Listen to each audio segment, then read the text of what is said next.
वीर धारेराव हे 18व्या शतकात कुमशेत, अकोले येथे जन्मलेले एक लोकनायक होते, ज्यांनी इंग्रजांविरुद्ध लढा दिला.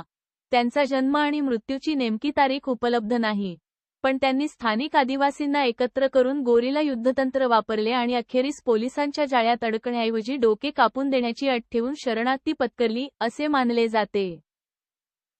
जन्म आणि पार्श्वभूमी. 1. जन्म 18व्या शतकात कुमशेत, अकोले, अहमदनगर येथील एका गरीब शेतकरी कुटुंबात जन्म.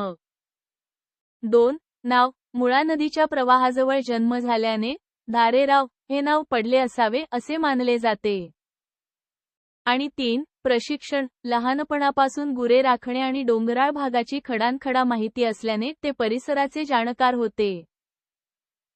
कार्य आणि लढा. 1. लढा त्यांनी इंग्रज अधिकाऱ्यांच्या ताफ्यावर हल्ले केले आणि लूट जमा करून गरिबांना वाटली असे सांगितले जाते. 2. स्टार गरेला टॅक्टिक्स स्टार ते जंगलात सहजपणे लपून राहू शकत आणि पोलिसांना चकमा देऊ शकत होते, असे उल्लेख आहेत.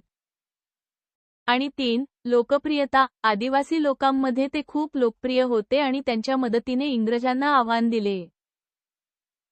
मृत्यू. 1. अटक इंग्रजांनी त्यांच्यावर बक्षीस ठेवले आणि पकडण्यासाठी सापळा रचला. 2. अट गावकऱ्यांना त्रास देऊ नये म्हणून ते स्वतःहून पोलिसांच्या स्वाधीन झाले आणि अट घातली की केवळ माझे शिर कापून न्या, पण माझे धड माझ्या भूमीत राहू द्यावे.